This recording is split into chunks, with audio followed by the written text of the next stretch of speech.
세상에는 기독교 이단이 참으로 많습니다.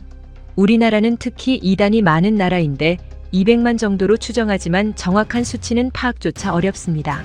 이단이 많은 이유는 여러 가지가 있지만 성경 번역 문제, 토속 종교의 문제, 미신적 국민성 등을 꼽을 수 있겠습니다. 이단 교리를 한마디로 정의한다면 참된 구원을 받지 못하게 막는 모든 종류의 다른 복음이라고 하겠습니다. 그들은 교묘하고 다양해서 쉽게 분별을 못하는 경우도 많습니다. 하지만 그들의 교리나 자세한 정보까지 알 필요 없이 특징만 알면 상당수는 걸러집니다. 함께 알아볼까요? 가장 대표적이면서 가장 강력한 이단의 무기입니다. 공포심을 조장해 이곳이 아니면 천국길에서 낙오할지 모른다는 두려움을 주는 것입니다. 누구나 믿기만 하면 얻는 구원을 어렵게 만들어 특별히 뽑힌 자들만 자격이 있다는 식의 세뇌를 합니다. 대표적인 것이 14만 4천 정원제 같은 것입니다. 우리만 옳고 여기에만 구원이 있다는 논리는 설령 그곳이 진리를 전하는 단체라고 해도 잘못된 태도입니다. 이단이 포섭하는 대상이 기혼자이면 배우자는 무교이거나 기존 교회 교인일 확률이 높습니다. 그러면 당연히 부부간에 찬반의 갈등이 일어납니다. 이때 이단은 가정을 깨고라도 우리 조직에 오는 것이 하나님 뜻이라고 주장하면서 이혼을 종용합니다. 반대하는 무리는 마귀라는 식입니다. 하지만 하나님은 그런 명령을 하지 않으셨습니다. 가정은 교회보다 먼저 세우신 하나님의 기관입니다. 일반적인 불가피한 이혼을 말하는 것이 아닙니다. 어떤 조직이 전적인 귀속을 위해 이혼을 종용한다면 이단으로 의심하기에 충분하다는 뜻입니다. 세상이 너무 타락했고 기존 교회에는 진리가 없으니 여기서 합숙하며 제대로 배워야 한다거나 공동체를 이루어 초대교회처럼 지내야 한다는 식의 주장을 하는 곳입니다. 하지만 당시에는 주의 재림이 임박한 것으로 판단해 공동체를 이루었을 뿐 그런 삶의 방식이 모든 시대의 표준이 되는 것은 아닙니다. 성도는 세상의 빛이 되는 사람들이며 정상적인 사회인이어야 합니다. 그들의 의도는 재산을 다 바치라는 식의 사기를 치기 위한 속임수입니다. 이런 조직의 리더들은 대개 예수님의 제자가 아닌 자기 제자를 만들려는 자들입니다. 이런 자들의 탁월함과 카리스마는 대단하기 때문에 미혹되는 이들이 적지 않습니다. 이 시대에 하나님이 보내신 대언자가 있다는 것입니다. 그리고 그들에게 세상을 향한 경고의 의무가 주어졌고 그 말을 무시하면 재앙이 닥치며 구원을 잃거나 휴거를 받지 못한다는 식입니다. 이런 자들은 신기한 일을 보이기도 하고 예언을 적중시키기도 합니다. 하지만 하나님은 특정인에게만 당신의 말씀을 맡기지 않으셨습니다. 만일 그렇다면 지금은 은혜 시대가 아니며 복음은 굿뉴스가 아닐 것입니다. 이런 현대의 선지자나 능력의 종을 만나려고 천리길은 마다하지 않으면서 자기 안에 있는 하나님에 무관심한 이들은 성경에서 하나님을 찾기보다 예언자의 말을 더 권위 있는 매뉴얼로 삼으며 귀를 기울입니다. 신약 시대에는 특정인이 대언자가 되는 일이 없습니다. 사도 바울조차 그런 역할은 아니었습니다. 예수님의 희생으로 왕가의 제사장이라는 엄청난 특권을 얻은 자가 성도인데 누군가 나보다 나은 사람이 하나님과의 연결고리가 되어주길 바라는 것은 신앙적 퇴보입니다. 지금은 그런 역할이 없지만 진짜 구약식 선지자라면 예언이나 대언이 이루어지지 않을 때 그는 죽어야 합니다.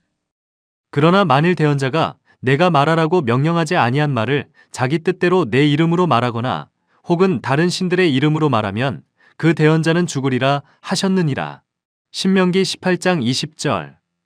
만일 대언자가 주의 이름으로 말하는데 그 일이 뒤따라 일어나지도 아니하고 성취되지도 아니하면 그것은 주께서 말씀하지 아니하신 것이요 오직 그 대언자가 자기 뜻대로 그것을 말하였나니 너는 그를 두려워하지 말지니라. 신명기 18장 22절. 이런 부류의 교주는 주로 재림 예수로 내세우는데 보혜사나 삼위일체 중 하나로 주장하기도 합니다. 예수님의 초림처럼 재림도 사람을 통해 온다는 것인데 이건 정말 황당무계한 논리입니다. 왜 올라가셨던 예수님이 굳이 죄가 있는 사람의 몸을 통해 세상에 오실까요? 이제 십자가에 못 박힐 필요도 없고 희생 제사도 필요 없는데 말이죠. 이런 자들의 등장은 이미 예수님이 경고하신 일입니다.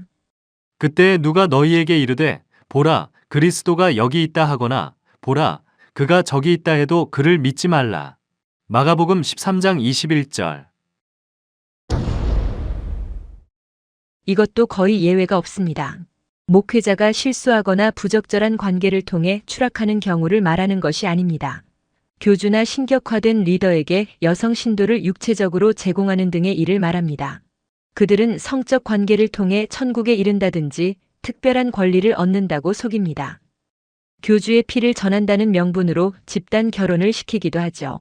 이것은 기독교 이단뿐 아니라 각종 거짓 종교에서도 행하는 일인데요. 어떤 식으로든 성적 요구가 있다면 사악한 범죄 집단이니 무조건 피해야 합니다. 믿음으로만 구원받는 것은 아니라고 가르치는 곳입니다. 이들의 가르침은 교묘합니다. 얼른 분별하기가 어렵고 때론 무척 건전해 보이기 때문입니다.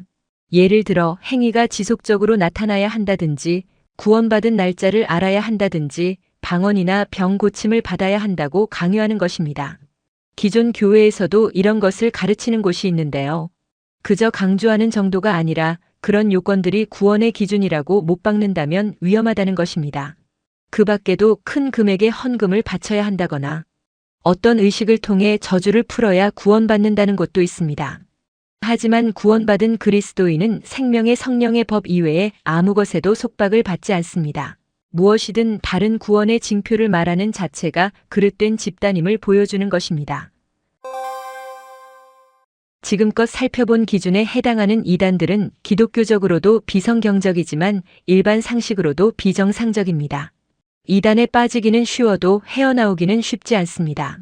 스스로 깨닫고 벗어나는 것은 더욱더 힘든 일입니다. 그러므로 잘 판단하여 건전한 곳을 택해야 후회가 없습니다. 세분화하자면 끝도 없지만 가장 보편적인 특징은 비밀주의와 끝없는 가스라이팅이라 할 수 있습니다. 무언가 투명하지 않고 감추는 게 많은 곳, 자꾸 사람을 세뇌하고 억압하려 하는 곳은 위험합니다. 물론 모든 목표의 정점에는 돈이 있습니다.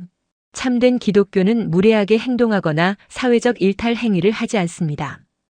성도들의 모든 교회에서처럼 하나님은 혼란의 창시자가 아니요 화평의 창시자시니라. 고린도전서 14장 33절. 이단에 빠진 사람들은 속히 그곳을 탈출하고 영적 멸망의 길로 사람을 미혹하는 집단들에는 하나님의 준엄한 심판이 임하기를 간절히 기도합니다.